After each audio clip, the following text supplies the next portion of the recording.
నమస్తే welcome to Telangana express ని కుమార్ దామిరా ముందు హెడ్లైన్ చూద్దాం సుదీర్ఘంగా గ్రాడ్యుయేట్ ఎమ్మెల్సీ ఎన్నికల కౌంటింగ్ కాసేపట్లో తొలి ప్రాధాన్య ఓట్ల మూడో రౌండ్ రిజల్ట్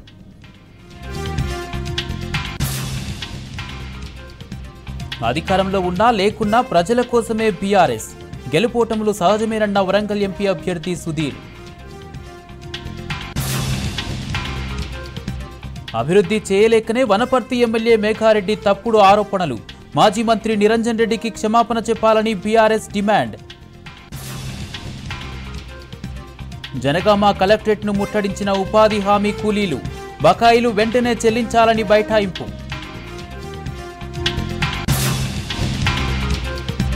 జగిత్యాల జిల్లా మోరపల్లిలో విషాదం ఆర్టీసీ బస్సు ఢీకొని బాలుడు దుర్మరణం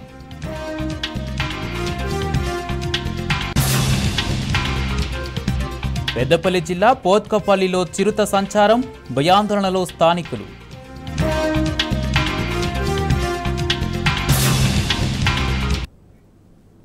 డీటెయిల్ చూస్తే కాంగ్రెస్ ఎమ్మెల్యే మేఘారెడ్డిపై మండిపడ్డారు వనపర్తి బీఆర్ఎస్ జిల్లా అధ్యక్షుడు గట్టు యాదవ్ మాజీ మంత్రి నిరంజన్ రెడ్డిపై తప్పుడు ఆరోపణలు చేసిన ఎమ్మెల్యే మేఘారెడ్డి వెంటనే క్షమాపణలు చెప్పాలని డిమాండ్ చేశారు అభివృద్ధి చేయలేకనే కాంగ్రెస్ నేతలు విమర్శలు చేస్తున్నారని దుయ్యబట్టారు నోటికొచ్చిన విమర్శలు చేయడం మానేసి అభివృద్ధిపై దృష్టి పెట్టాలని సూచించారు బీఆర్ఎస్ ఎల్లప్పుడూ ప్రజా సమస్యలపై పోరాటం చేస్తుందని గట్టు యాదవ్ స్పష్టం చేశారు ఎవరు కూడా బీఆర్ఎస్ కార్యకర్తలు కానీ నాయకులు కానీ సహనాన్ని కోల్పోవద్దు టీఆర్ఎస్ పార్టీ అంటేనే ఉద్యమాల పార్టీ ఈ పార్టీ 14 ఏళ్ళు ప్రతిపక్షాల హోదాలో ఉండి తెలంగాణ రాష్ట్రాన్ని సాధించింది ప్రజా సమస్యలపై ఎప్పటికప్పుడు పోరాటానికి సిద్ధంగా ఉంది ఎప్పుడు కూడా వెనుకంజ వేయదు మరి కార్యకర్తలు నాయకులు ఎవరు కూడా అధైర్యానికి కోల్పో ధైర్యంతో ఉండి అధైర్యానికి గురి కాకుండా పార్టీ పిలుపు మేరకు పనిచేసి 4.5 ఏళ్లలో మళ్ళీ ఖచ్చితంగా కేసీఆర్ గారి రాజ్యం వస్తుంది మళ్ళీ మనం ప్రజల ముందుకు వెళ్తాం ప్రజా పోరాటాల మీద పోరాటం చేద్దామని చెప్పి నాయకుల కార్యకర్తలకు పిలుపునిస్తూ మరి స్థానిక రాజు చౌరస్తాలో మరి ఏదైతే స్థానిక ఎమ్మెల్యే మేఘారెడ్డి గారు మాట్లాడిన మాటలు చాలా విదూరంగా ఉన్నాయి మరి తనకు రాజకీయ లక్షణాలు కానీ నాయకత్వ లక్షణాలు కానీ లేవు తనకు తెలిసిందల్లా ఒకటే కరి రావిస్తా వాత పెడతా బొమ్మ పెడతా తొక్కుతా ఈ చిల్లర వల్లర మాటలు మాట్లాడుతూ నాయకుడికి ఉండే లక్షణాలు కావాలి సొంత పార్టీ నేతలే ఇంటి దొంగలని విమర్శించినట్టు తెలంగాణ భవన్లో బీఆర్ఎస్ నేతలు మాట్లాడుతున్నారు లైవ్ చూద్దాం అనేక ప్రేలాపన చేస్తూ ఉన్నాడు అసత్య ప్రచారాలు మాట్లాడుతూ ఉన్నాడు బీఆర్ఎస్ పార్టీ బీజేపీ పార్టీకి ఓట్లు బదలాయించిందని లేనిపోని మాటలన్నీ మాట్లాడుతూ ఉన్నాడు నిజంగా ఏం జరిగింది ఎన్నికల్లో పార్లమెంటు ఎన్నికల్లో రెఫరెండం అని పోయిండు మరి రెఫరెండం అంటే ఏంది 16కు 8కి రావడం రెఫరెండమా ముఖ్యమంత్రి గారు ఆలోచన చేయాలి ఇట్లా ముఖ్యమంత్రి గారు బీఆర్ఎస్ పార్టీ పైన అనేక బురద జల్లేటువంటి కార్యక్రమాలు మాటలు మాట్లాడుతూ మా మెదక్ జిల్లాకు వచ్చి రఘునందన్ రావును గెలిపించడానికి బీజేపీ అభ్యర్థిని గెలిపించడానికి హరీష్ రావు గారు సహకరించిండ్రని మాట్లాడుతూ ఉన్నాడు అయ్యా మరి రేవంత్ రెడ్డి గారిని మేము అడుగుతున్నాం 2023 మీరు ఎన్నికల్లో పోటీ చేసినప్పుడు కొడంగల్లో వచ్చినటువంటి మీకు వచ్చినటువంటి ఓట్ల శాతం ఎంత మీకు వచ్చినటువంటి మెజారిటీ ఎంత 2024 పార్లమెంట్ ఎన్నికల్లో వచ్చినటువంటి ఓట్ల శాతం ఎంత మెజారిటీ ఎంత ఇలా బీఆర్ఎస్ పార్టీ నాయకులను అవయవ దానం చేసిందని పెద్ద పెద్ద మాటలు మాట్లాడుతూ ఉన్నారు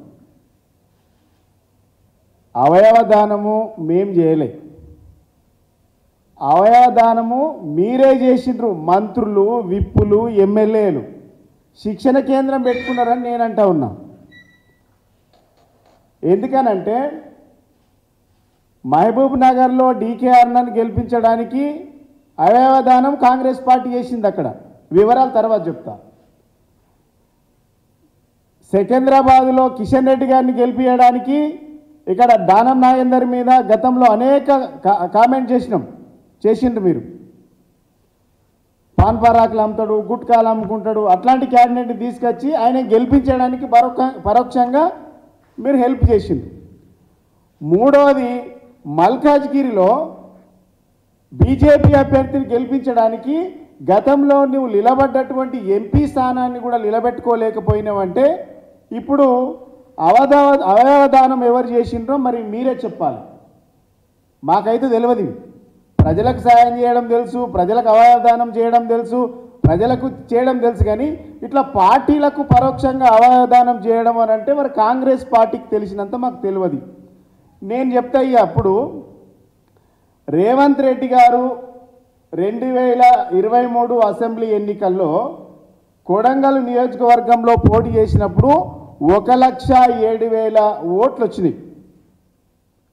2024 పార్లమెంటు ఎన్నికల్లో జరిగినప్పుడు వచ్చినటువంటి ఓటింగ్ ఎంత అంటే 84,000. ఇప్పుడు అక్కడ డిఫరెన్స్ ఎంత వచ్చిందంటే 23,000 ఓట్లు తగ్గిపోయినాయి. ఈ ఓట్లు ఎవరికి పడ్డాయి అంటే బీజేపీకి పడ్డాయి. అవయవదానం ఎక్కడ జరిగింది?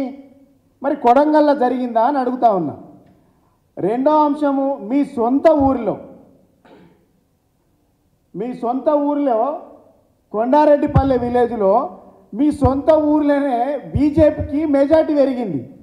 అంటే బీజేపీని గెలిపించడానికి పరోక్షంగా కాంగ్రెస్ పార్టీ సిద్ధమైందని అనుకోవాలి కదా. మరి ఇక్కడ ఒక ముఖ్యమంత్రే కాదు, ఇప్పుడు ఉన్నటువంటి మొత్తం మంత్రుల లిస్టు తీసిన నేను. మీరు అధికారంలోకి వచ్చి 6 నెలలు అయింది. 6 నెలల తర్వాత రెఫరెండం అయిపోతున్నటువంటి ఎలక్షన్కి ఏం జరగాలి? మీ పాలన మంచిగుంటే, మీ ప్రజాపాలన బాగుంటే, మీరు బాగా చేస్తే మీకు ఓట్ల పర్సెంట్ పెరగాలి. మీకు ఏమైంది? ఇలా మంత్రులలో మొత్తం అదే జిల్లాకు సంబంధించినటువంటి జూపల్లి కృష్ణారావు గారు మంత్రి, కొల్లాపూర్ నుంచి పోటీ చేసిండు. అసెంబ్లీ ఎన్నికల్లో 93,000 వచ్చినాయి. ఇప్పుడు ఈ పార్లమెంట్ ఎన్నికల్లో 77,000 వచ్చినాయి. డిఫరెంట్ ఎంత వచ్చింది? 16,000 తగ్గింది. పొన్నం ప్రభాకర్ గారు మంత్రి, కరీంనగర్ జిల్లా, హుస్నాబాద్కి వెళ్ళి పోటీ చేస్తే 1,00,000 ఓట్లు వచ్చినాయి. ఇప్పుడు ఎంత వచ్చింది? 79,000 ఓట్లు వచ్చినాయి. డిఫరెంట్ ఎంత వచ్చింది? 21,000 తగ్గినాయి. శ్రీధర్ బాబు గారు మంత్రి నుంచి పోటీ చేసిండు. 1,03,000 ఓట్లు వచ్చినాయి. ఇప్పుడు ఎన్ని వచ్చినాయి? 77,000 ఓట్లు వచ్చినాయి. ఎన్ని ఓట్లు తగ్గినాయి? 26,000 ఓట్లు తగ్గినాయి. పొంగులే శ్రీనివాసరెడ్డి గారు మంత్రి, ఖమ్మం, పాలేరు నుంచి పోటీ చేసిండు. అసెంబ్లీ ఎన్నికల్లో 1,28,000 ఓట్లు వచ్చినాయి. ఇప్పుడు ఎన్ని వచ్చినాయి? 1,20,000 ఓట్లు వచ్చినాయి. 8,000 తగ్గినాయి. తుమ్మల నాగేశ్వరరావు గారు ఖమ్మం నుంచి పోటీ చేసిండ్రు. 1,36,000 వచ్చినాయి. ఇవాళ ఎన్ని వచ్చినాయి?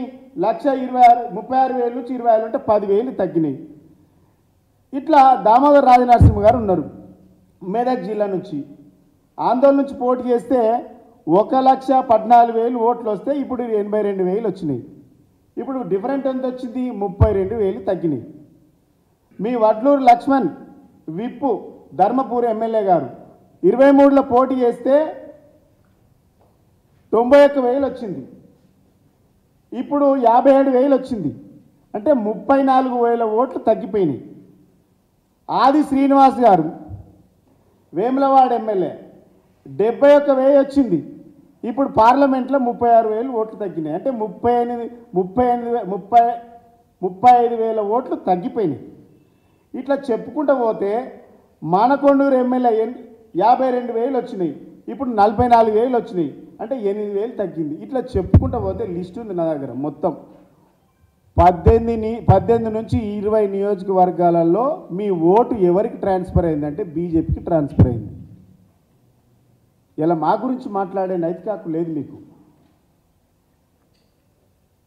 ఇలా మీరు 6 నెలల పరిపాలన బాగలేదు కాబట్టే 16 సీట్లు తెచ్చుకుంటామని చెప్పినటువంటి ముఖ్యమంత్రి గారు, రెఫరెండం అని చెప్పినటువంటి ముఖ్యమంత్రి గారు 8 సీట్లకు పరిమితం అయ్యేసరికి ఈ అభాండ్ అంతా కూడా మా పైన, మా పార్టీ పైన, మా నాయకుల మీద వేస్తూ ఉన్నారు. శాశ్వతమా? చూస్తున్నాం కదా. రాష్ట్ర రాజకీయాల్లో దేశ రాజకీయాల్లో నవీన్ పట్నాయక్ 25 సంవత్సరాలుగా ఏకఛత్రాధిపతిగా ఉన్నాడు. ఏమైంది? ఏదైనా ప్రజా తీర్పును ప్రజలు ఇచ్చినటువంటి తీర్పును నాయకులు స్వీకరించడం అలవాటు చేసుకోవాలి. ఏదైనా స్వీకరించగలగాలి, స్పోర్టిగా తీసుకోవాలి. ఇలా గెలిచినామని మేము ఏనాడు పొంగిపోలేదు, ఇలా ఓడినామని కుంగిపోము. మేము ఆ దిశగా అడుగులేస్తూ ఉంటాం. కానీ అవయవదానం చేసిండ్రు అని చెప్తున్నటువంటి మాటలను మేము తీవ్రంగా ఖండిస్తూ, అవయవదానం ఎవరు చేసిండ్రు అంటే ఇలా మంత్రులు చేసిండ్రు, విప్పులు చేసిండ్రు, కాంగ్రెస్ పార్టీ చేసింది, ఎమ్మెల్యేలు చేసిండ్రు. టోటల్గా బీజేపీ పార్టీకి దాసోహమై మీరు పనిచేయడం వల్లనే అధికారంలో ఉండి మీకు వచ్చినటువంటి ఓట్లను కూడా నిలబెట్టుకోలేకపోయిందంటే 6 నెలల్లో ప్రభుత్వం ఫెయిల్ అయిందన్నట్లు లెక్క. ఈ ప్రభుత్వం ఫెయిల్ కావడం వల్లనే మీకు ఓట్ల పర్సెంటేజ్ తగ్గింది, మీ డిపాజిట్లలో తగ్గిపోయినాయి. ఇలా ఇప్పటి వరకు 6 నెలల్లో ఒక కొబ్బరికాయ కొట్టలే, మీరు ఒక శిలాఫలకం వేయలే. ప్రజలు గమనిస్తలేరా? మమ్మల్ని తిట్టి పబ్బం కట్టుకోవడం కాదు, ప్రజలకు పని చేయండి, ప్రజలకు ఇచ్చినటువంటి వాగ్దానాల మీద నిలబడండి, ప్రజలకు ఏవైతే వాగ్దానాలు ఇచ్చిండ్రో వాటిని అమలుపరచడానికి దృష్టి పెట్టండి. మమ్మల్ని ఎంత తిట్టినా ఏం రాదు, పేపర్లో స్టేట్మెంట్లు వస్తాయి, టీవీలలో స్క్రోలింగ్లు వస్తాయి, పొద్దుగాల ఫ్రంట్ పేజీలో ఐటమ్ వస్తుంది. కానీ ప్రజలేం కోరుకుంటూ ఆలోచించుండని నేను ఈ ప్రభుత్వానికి, ముఖ్యమంత్రి గారికి అప్పీల్ చేస్తూ ఉన్నా. కాబట్టి అనవసరమైనటువంటి ఆరోపణలు చేస్తే డెఫినెట్గా మేము కూడా ప్రతిస్పందిస్తాం. ఇలా చాలామంది ఎన్నడు గెలవనోడు గెలిచి మేమేదో గొప్పగా చేసినామని డబ్బాలు కొట్టుకుంటూ ఉన్నారు. ఇలా ఏదో మేము వల్లనే గెలిచినామని చాలామంది చెప్పుకుంటూ ఉన్నారు. ఇలా మమ్మల్ని మా నాయకులను తిడుతూ ఉన్నారు. ఇలా ప్రజల తిట్లు అయినా ఎవరైనా మాకు ఆశీర్వాదంగా భావిస్తూ ఉన్నాం. ఎవరైతే గెలిచి డబ్బాలు కొట్టుకుంటూ ఉన్నారో, డంబాచారం చేసుకుంటూ ఉన్నారో వాళ్ళు గమనించాల్సింది ఏంటంటే, ప్రభుత్వం ప్రజలు ఇచ్చినటువంటి తీర్పు మీద, ప్రజలకు ఇచ్చినటువంటి వాగ్దానాల మీద దృష్టి పెట్టి ప్రజల హామీలను నెరవేర్చాలి. లేకుంటే మీరు ఫెయిల్యూర్ ప్రభుత్వం అంటే కాంగ్రెస్ పార్టీ 6 నెలల్లో ఫెయిల్ అయింది అనడానికి 8 సీట్లే ఒక నిదర్శనం. ఎక్కడ కూడా ఇలాంటి స్టేట్మెంట్ జరగవు, ఎక్కడ కూడా ఇలాంటి తీర్పు రాదు. 6 నెలల్లో మీరు 8కి సగానికి పడిపోయినరంటే, సగం మంది మాత్రమే 8 ఎంపీలను గెలిపించిండ్రంటే, సగం మంది ఉన్న పాపులేషన్లలో సగం మంది మాత్రమే మీ ప్రభుత్వాన్ని ఒప్పుకుంటున్నారు, అంగీకరిస్తున్నారు. మిగిలిన సగం మంది మీ ప్రభుత్వాన్ని వ్యతిరేకిస్తున్నారు. సమీక్ష దాని మీద జరగండి ముఖ్యమంత్రి గారు, దాని మీద జరపండి. 8 సీట్లు ఎందుకు ఓడిపోయినామని చర్చ పెట్టండి, ఎక్కడ ఫెయిల్ అయినామో చర్చ పెట్టండి. అడగని వాటి మీద ప్రశ్నలు వేయించుకొని వాటి మీద ప్రతిస్పందించడం కాదు కదా. 8 ఎందుకు గెలిచినాం? ఇలా కాంగ్రెస్ బీజేపీ పార్టీ 8 సీట్లు ఉన్నటువంటి ఎమ్మెల్యేలతో 8 ఎంపీ సీట్లు గెలిచింది. 64 ఎంపీ సీట్లు ఉన్నటువంటి మీ ఎమ్మెల్యేలను 8 సీట్లకు తగ్గించుకున్నారు ఎంపీ సీట్లు. మరి ఎటుపోతుంది మీ పాలన? మీరెటుపోతుంది? మీరేం చేస్తున్నారు? ఎమ్మెల్యేగా ఉన్న దగ్గర మీ దగ్గర 23,000 తక్కువ వస్తుంది. నీ జిల్లా ఎంపీ అది, ఆ సీటు ఓడిపోతుంది. డీకేఆర్ నన్ను గెలిపిస్తారు మీరు. అదే 23,000 ఓట్లేస్తే వంశేందర్ రెడ్డి గెలిచేవాడు కదా. ఆ లాజిక్ ఎందుకు మిస్ అయింది? మరి చేవెళ్ళ ఇన్ఛార్జ్గా ఉన్నారు, మరి అదెందుకు ఓడిపోయింది? ఆయన గెలిపించడానికా? బీజేపీ అభ్యర్థిని గెలిపించడానికా? సికింద్రాబాద్ ఉన్నది, సికింద్రాబాద్ ఎందుకు ఓడిపోయింది అంటే ఆయన కిషన్ రెడ్డిని గెలిపించడానికి. మల్కాజ్గిరిని మీ ఇంతకుముందు పోటీ చేసినావు, అదెందుకు ఓడిపోయింది? ఆయన గెలిపించడానికి. అంటే ఒక కంటోన్మెంట్ నియోజకవర్గంలో మీరున్నప్పుడేమో 50,000 వస్తుంది, ఇప్పుడు అదే మీ కాంగ్రెస్ అభ్యర్థి నిలబడితే 33,000 వస్తుంది. అంటే ఏమైంది? ఈ ఓట్లు అన్నీ నేను చెప్పినటువంటి ఓట్లన్నీ కూడా కాంగ్రెస్ పార్టీ ఓట్లు బీజేపీకి ట్రాన్స్ఫర్ అయింది. ఇలా మామూలు అవయవదానం చేసుకున్నారు అంటుంటారు కదా, మీరే కాంగ్రెస్ పార్టీ మంత్రులు, ఎమ్మెల్యేలు, విప్పులు అందరు కలిసి బీజేపీ పార్టీకి ఆర్గన్ డొనేషన్ చేసిరని మేము అంటున్నాం. మీ పాలన పనికి రాదని ప్రజలు తిరస్కరించిండ్రు. వాటి మీద దృష్టి పెట్టండి. కామెంట్ మా మీద తగ్గించమని ముఖ్యమంత్రి గారికి మేము వినతి చేస్తాము. థ్యాంక్ యూ అన్నమాట.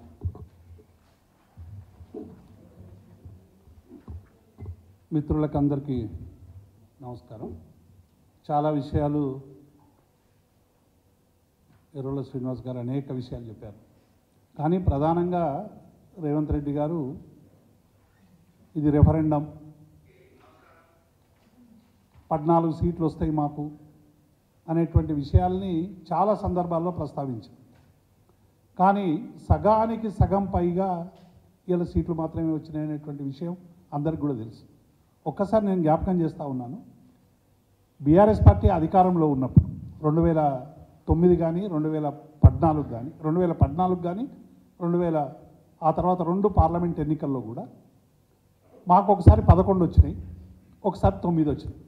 అధికారంలో ఉన్నప్పుడు రెఫరెండం అంటే ఎక్కువ స్థానాలు పార్లమెంట్లో సాధించడం అనేటువంటిది రెఫరెండం. ఇది అటు ఇటుగాక 8 తెచ్చుకున్నట్టు గొప్పలు చెప్పుకోవడం అనేటువంటిది రెఫరెండం కాదు అనేటువంటి విషయాన్ని రేవంత్ రెడ్డి గారు గుర్తుంచుకోవాలి. ఇవాళ బీఆర్ఎస్ పార్టీ గత 10 ఏళ్లలో జరిగినటువంటి 2 పార్లమెంట్ ఎన్నికల్లో కూడా మేము అప్పుడు 9 సాధిస్తే రేవంత్ రెడ్డి గారు అన్నారు మీరు ప్రజాదరణ కోల్పోయిందని చెప్పి ఆ రోజు అనేక సందర్భాల్లో రకరకాలుగా మాట్లాడి బీఆర్ఎస్ పార్టీ పూర్తిగా అడగంటిందని చెప్పేటువంటి మాటలు మాట్లాడారు. ఇవాళ 8 వచ్చినందుకే ఇంత ఒప్పొంగుతున్నాడంటే దీనికి కారణం ఏంటంటే ఇవాళ ఇంతకుముందే చెప్పినట్టు కాంగ్రెస్ పార్టీ ప్రజాపాలన జనరంజక పాలన అనేటువంటిది అది నీటి మూటలైందనేటువంటి విషయం వాస్తవం. ఇవాళ ఏ మంత్రి నియోజకవర్గంలో కూడా మెరుగైనటువంటి ఫలితాలు రాలేదు. పర్సంటేజ్ కూడా ఇవాళ వాళ్ళు గొప్పగా చెప్పుకుంటారు. ఏం పర్సంటేజ్ వచ్చింది? 39.5 అసెంబ్లీ స్థానం అసెంబ్లీలో వస్తే ఈసారి కేవలం 40.10 వచ్చింది. అంటే కేవలం 0.6% మాత్రమే తేడా ఉన్నటువంటి పరిస్థితి చూశాం. కానీ ఓట్లలో చూడండి, ఇది రేవంత్ రెడ్డి చాలా గొప్పగా చెప్తా ఉన్నాడు. కానీ ఈ రాష్ట్రంలో 10 లక్షల ఓట్లు కాంగ్రెస్ పార్టీకి తక్కువ వేశారు. కారణం ఏంటంటే మీరు ఇచ్చిన హామీలు అమలు కాలేదు, మీరు ఇచ్చిన ఏ ఒక్క హామీ కూడా అమలు కాలేదు అనేటువంటి విషయం వాస్తవం. ఇలా బీఆర్ఎస్ పార్టీని అనేక రకాలుగా దుష్ప్రచారాలు చేశారు. మీరు రకరకాలుగా దుష్ప్రచారాలు చేశారు. ఈ మైనార్టీలకు సంబంధించి కూడా ఇలా మైనార్టీలందరినీ కూడా మరి బీజేపీ పార్టీకి వ్యతిరేకంగా ఓటేసుకోవాలనే పేరు మీద మీరు మైనార్టీలకు అనేక రకాలుగా మీరు చేసి ఇవాళ ఓట్లు వేసుకున్నారు కదా. అది మరి ఏంటి? అది ఇవాళ సమాధానం చెప్పాలి. డెఫినెట్గా మీ పాలన పట్ల తెలంగాణ ప్రజలు విసిగెత్తిపోయినరు. ఇందులో దానికి ఫలితమే ఈ పార్లమెంట్ ఎన్నికలు అనేటువంటి విషయాన్ని మేము ఈ సందర్భంగా గుర్తు చేస్తా ఉన్నాం. రెండవది, ఈ ఎన్నికల్లో బీఆర్ఎస్ పార్టీ ఏదో బూడిదయింది, ఇంకోటి అయింది అని ఇలా చాలా విచిత్రంగా అసలు ఒక రాజకీయ అనుభవం ఉన్నటువంటి వ్యక్తులు మాట్లాడేటువంటి మాటలు కావు. దేశవ్యాప్తంగా కానీ రాష్ట్ర వ్యాప్తంగా కానీ అనేక ఉదాహరణలు ఉన్నాయి. పార్లమెంట్లో గతంలో అనేక పార్టీలు కూడా ఖాతాలు తెరవలే. మీరు ఒక్కసారి ఆ పార్టీ చూడండి. 2 సందర్భాల్లో కూడా 2002 సందర్భాల్లో కూడా 2 సార్లు జరిపినటువంటి ఆప్ ఎన్నికలలో మీరు చాలా స్పష్టంగా మనకు కనబడుతున్నది ఏంటంటే 2015లో ఆపు 70 స్థానాల్లో 62 గెలిచింది. ఆ తర్వాత జరిగిన పార్లమెంట్లో 7 స్థానాలను కోల్పోయింది. 19లో కోల్పోయింది కదా, మళ్ళీ శాసనసభలో కూడా రేవంత్ రెడ్డి అన్నట్టు కోల్పోవాలి. కానీ 2020లో జరిగినటువంటి ఎన్నికల్లో ఆపు 70కి 62 స్థానాలు సాధించి మళ్ళీ అధికారంలోకి వచ్చిందనేటువంటి విషయం తెలియంది కాదు. ఈ ఎన్నిక అనేటువంటిది చాలా విచిత్రంగా 2 కూటముల మధ్య, అంటే మోదీ ప్రధానమంత్రి కావాలన్నా రాహుల్ ప్రధానమంత్రి కావాలన్నా, అట్లాగే ఏ కూటమిలో లేనటువంటి పార్టీలను ప్రజలు ఈసారి కన్సిడర్ చేయలేదనేటువంటి విషయం కూడా చాలా స్పష్టంగా అర్థమవుతా ఉంది. ఏ కూటమిలో లేనటువంటి బీజు జనతాదళ్ ఒరిస్సాలో చాలా నష్టపోయింది, ఆంధ్రప్రదేశ్లో వైఎస్ఆర్సీపీ నష్టపోయింది, ఉత్తరప్రదేశ్లో బీఎస్పీ నష్టపోయింది, తమిళనాడులో ఏడీఎంకే నష్టపోయింది, తెలంగాణలో మేము నష్టపోయినాం, మహారాష్ట్రలో మిగతా చూస్తే కూటమిలు ఉన్నందుకు అనేక మంచి ఫలితాలు వచ్చినటువంటి సందర్భాలు కూడా చూసినాం. కాబట్టి పార్లమెంట్ ఎన్నికల్లో మేము ఏదో బీఆర్ఎస్ పార్టీ తక్కువ వచ్చినందుకు బూడిదైపోయింది అనేటువంటి మాటలు ఇది అధికార మదంతో మాట్లాడుతున్నటువంటి మాటలు తప్ప ఒక రాజకీయ పార్టీ మాట్లాడేటువంటి మాటలు కావనేటువంటి విషయాన్ని మేము ఈ సందర్భంగా గుర్తు చేస్తూ ఉన్నాం. అందుకే ఇవాళ చాలా స్పష్టంగా మేము చెప్పేది ఏంటంటే ఇవాళ బీజేపీ ఎదగడానికి, ఇవాళ 8 సీట్లకు ఎగబాకడానికి రేవంత్ రెడ్డి గారు అనుసరించినటువంటి విధానాలే కారణం. ఇవాళ బీఆర్ఎస్ చాలా శక్తి వంచన లేకుండా కొట్లాడింది. శక్తి వంచన లేకుండా మేము అన్ని నియోజకవర్గాల్లో కూడా మరి మేము మహబూబాబాద్లో కానీ, వరంగల్లో కానీ, భువనగిరిలో కానీ, నాగర్ కర్నూల్లో కానీ మీరు చూస్తూ ఉన్నారు కదా ఓట్ల శాతం ఎట్లా వచ్చిందని, మేము ఎట్లా ఫైట్ చేసినాం, ఎట్లా వచ్చిందనేటువంటి విషయాలు. ఇలా అన్ని నియోజకవర్గాల్లో కూడా మేము చాలా స్పష్టంగా శక్తి వంచన లేకుండా కేసీఆర్ గారు బస్సు యాత్రలేని. రంగారెడ్డి జిల్లాలో దారుణ ఘటన జరిగింది. కట్టాల మండలం ఫార్చ్యూన్ బటర్ఫ్లై సిటీ వెంచర్ విల్లాలో 2 యువకులు దారుణ హత్యకు గురయ్యారు. మృతి చెందిన వారిని గోవిందాయపల్లికి చెందిన శేషగిరి శివ, గుండెమూని శివగా గుర్తించారు. స్థానికుల సమాచారంతో పోలీసులు ఘటనా స్థలానికి చేరుకుని దర్యాప్తు చేపట్టారు.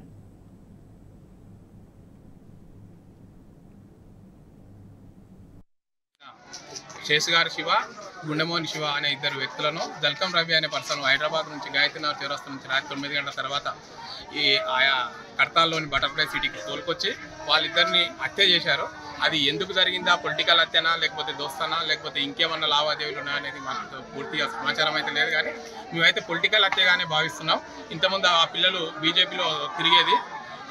ఈ ఎమ్మెల్యే ఎలక్షన్లప్పటి నుంచి ఆ పిల్లలిద్దరూ కాంగ్రెస్లో తిరుగుతున్నారు. అందుకోసం వాళ్ళు ఏమైనా మనసులో పెట్టుకొని ఈ బీజేపీ వాళ్ళు ఈ గుండాయుధం చేసి అతన్ని రాత్రి తీసుకొచ్చి తాపించి తినిపించి హత్య చేసిరని మేము భావిస్తున్నాం. ఒక విల్లాలో 2 వ్యక్తులు చనిపోయినారని మాకు నమ్మదగిన సమాచారం రాగా ఇదే విషయాన్ని కన్ఫర్మ్ చేసుకుని ఇక్కడికి వచ్చేసి తాళం వేసినటువంటి విల్లాని పగలగొట్టి చూడగా దాంట్లో 2 మగ వ్యక్తులు చనిపోయి ఉన్నారు. ఒకరు హాల్లో ఇంకొకరు బెడ్రూమ్లో చనిపోయినారు. వీళ్ళని గురించి విచారించగా వీళ్ళు ఒకరు గుండమోని శివ, గోవిందపల్లి విలేజ్కి సంబంధించినటువంటి, మరి ఇంకొకరు శేషగిరి శివ, ఇతను కూడా గోవిందపల్లి విలేజ్కి సంబంధించినటువంటి వ్యక్తిగా తెలిసింది. దీనికి సంబంధించి మిగతా విషయాలు తెలియాల్సి ఉంది. దీన్ని తదుపరి విచారణ చేసినప్పుడు వాళ్ళ మీద చర్య తీసుకుంటారు. లోక్సభ ఎన్నికల్లో బీఆర్ఎస్ ఓటమిని జీర్ణించుకోలేక బీఆర్ఎస్ కార్యకర్త ఒకరు హఠాత్ మరణం చెందారు. జగిత్యాల జిల్లా మల్లాపూర్ మండలం మొగిలిపేటలో ఈ ఘటన చోటు చేసుకుంది. తుక్కన్న అనే 80 ఏళ్ల బీఆర్ఎస్ కార్యకర్త బీఆర్ఎస్ ఓడిపోయిందంటూ కనిపించిన వారి దగ్గరల్లా ఆవేదన వ్యక్తం చేశాడు. తుక్కన్న 2001లో పార్టీ ఏర్పాటు చేసినప్పటి నుంచి టీఆర్ఎస్ పార్టీలోనే క్రియాశీల కార్యకర్తగా కొనసాగారు. ఉద్యమ సమయంలో మండల వ్యాప్తంగా అన్ని కార్యక్రమాల్లో చురుకుగా పాల్గొన్నాడు. ఎన్నికల ఫలితాలను టీవీల్లో చూసి బీఆర్ఎస్ పార్టీ ఓటమి జీర్ణించుకోలేక బెంగ పెట్టుకున్నాడు. కలత చెంది మంగళవారం రాత్రి గుండెపోటుతో మరణించాడు.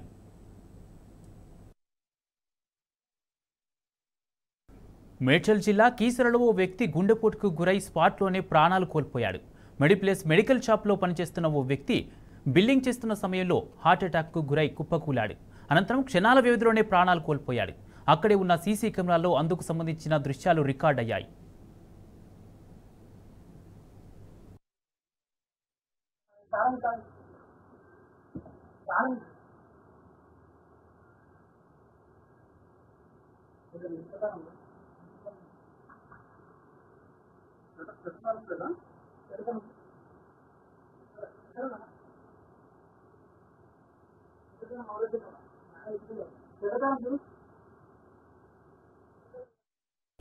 సికింద్రాబాద్లో ఘోర రోడ్డు ప్రమాదం జరిగింది. జూబ్లీ బస్టాప్ సిగ్నల్ వద్ద కారును మరో కారు ఢీకొట్టింది. సిగ్నల్ పడుతుండగా స్పీడ్గా వెళ్లేందుకు ప్రయత్నించినట్లు తెలుస్తుంది. ఈ క్రమంలోనే ప్రమాదం జరిగింది. ఈ ప్రమాదంలో కారు 3 పల్టీలు కొట్టింది. కారు పల్టీల దృశ్యాలు సీసీటీవీలో రికార్డయ్యాయి. కారులో ఉన్న వారిని స్థానికులు రక్షించారు. ఈ ప్రమాదంలో కారులో ప్రయాణిస్తున్న వారికి స్వల్ప గాయాలయ్యాయి.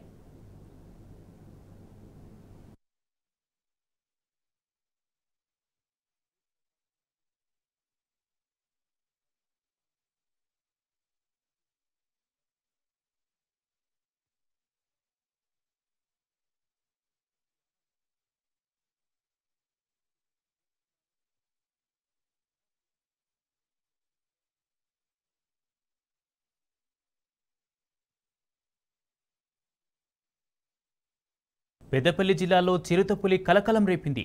ఓదెల మండలం పోత్కపల్లి రైల్వే గేటు వద్ద చిరుతపులి సంచరిస్తున్నట్లు సీసీటీవీ ఫుటేజ్లో కనబడింది. దీంతో చుట్టుపక్కల గ్రామస్తులు భయాందోళనకు గురవుతున్నారు. దీనిపై ఫారెస్ట్ అధికారులకు సమాచారం అందించినప్పటికీ పట్టించుకోవట్లేదని స్థానికులు మండిపడుతున్నారు.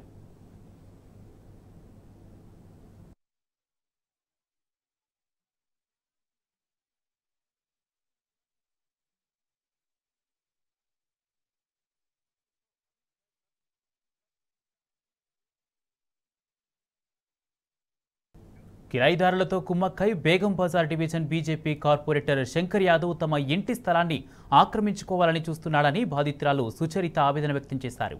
తమకు వారసత్వంగా వచ్చిన 300 గజాల స్థలాన్ని దౌర్జన్యంగా లాక్కోవాలనుకుంటున్నారని, అందుకోసం తమను చంపుతామని బెదిరిస్తున్నారని బాధితురాలు వాపోయింది.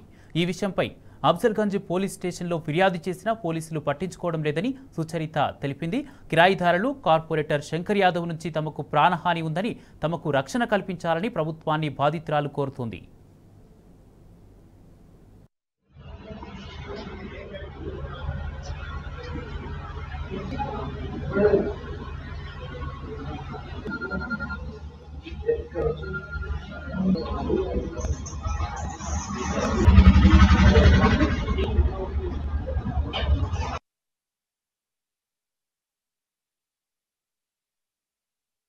My name is Sucharita. I am daughter of late Krishna Kumar. She is my mother, Anuradha. So ఇదంతా మా ప్రాపర్టీ అండి. గౌలిగూడ చమాన్లో ఉంది. 300 square yards total head measuring property ఇది. సో ఇందులో మేము సిన్స్ 55 ఇయర్స్ నుంచి పొజిషన్ పైన ఉన్నాం మేము. సో ఇప్పుడు మాకు టెనెంట్స్ ఉన్నారనమాట. వాళ్ళపైన ఆల్రెడీ కేసెస్ నడుస్తున్నాయి. ఈ టెనెంట్స్లో ఒక టెనెంట్ కన్నయ్య లాల్ యాదవ్, ఆయన కొడుకులు శోభరాజ్ యాదవ్, జీవరాజ్ యాదవ్, రాజేష్ యాదవ్ అండ్ అదర్స్ ముకుంద్ సోని, జే అల్కా, జే రమేష్, వీళ్ళందరూ వచ్చేసి మా పైన అటాక్ చేస్తున్నారు. వీళ్ళందరికీ support local leader, BJP leader, corporator Shankar Yadav అన్న, ఆయన సపోర్ట్ చేయడం వల్ల వీళ్ళందరూ మా పైకి వచ్చి మమ్మల్ని హెరాస్ చేస్తున్నారు. సో ప్రాపర్టీ మీది కాదు, మీరు వెకేట్ చేసి వెళ్ళిపోండి ఇక్కడ నుంచి అని చెప్పేసి. సో మా ప్రాపర్టీలో మేము ఉంటే వాళ్ళకి ఏం ప్రాబ్లం అవుతుంది మాకు తెలుస్తలేదు. సో రైట్స్ అన్ని మాకున్నాయి కానీ వాళ్ళకైతే లేదు. As we are having all the partition deeds and everything. ఈ ప్రాపర్టీ మా తాతల నుంచి వచ్చిన ప్రాపర్టీ మాకు ఇది. మా ఫాదర్కి పార్టీషన్లో వచ్చింది. Now we are the legal heirs. మా డాడీ రీసెంట్గా చనిపోయిండు. మా డాడీ చనిపోకముందు ఎవరు రాలేదు దీనిపైకి. ఆయన చనిపోయిన తర్వాత వీళ్ళంతా లేడీస్, మై ఫాదర్ అంటే మా డాడీకి మేము 3 కూతుర్లమే. సో వీళ్ళంతా లేడీస్ అని చెప్పేసి వచ్చి మమ్మల్ని ఇట్లా థ్రెట్ చేయడం కానీ ఇవన్నీ చేస్తున్నారు. సో గవర్నమెంట్ని నేను రిక్వెస్ట్ చేస్తున్నాను, వీళ్ళపైన లీగల్గా యాక్షన్ తీసుకోవాలని చెప్పేసి. అట్లా పోలీస్ అప్రోచ్ అయినందుకు వాళ్ళు ఏం చేస్తున్నారంటే వచ్చి మమ్మల్ని బెదిరిస్తున్నారు. మళ్ళీ మీరు పోలీస్ స్టేషన్కి కనుక వెళ్తే ఇప్పుడు అసలు బాగుండదు, మిమ్మల్ని ఇంకా వేరే నెక్స్ట్ లెవెల్ మర్డర్ కేసెస్ వరకు తీసుకెళ్తాము.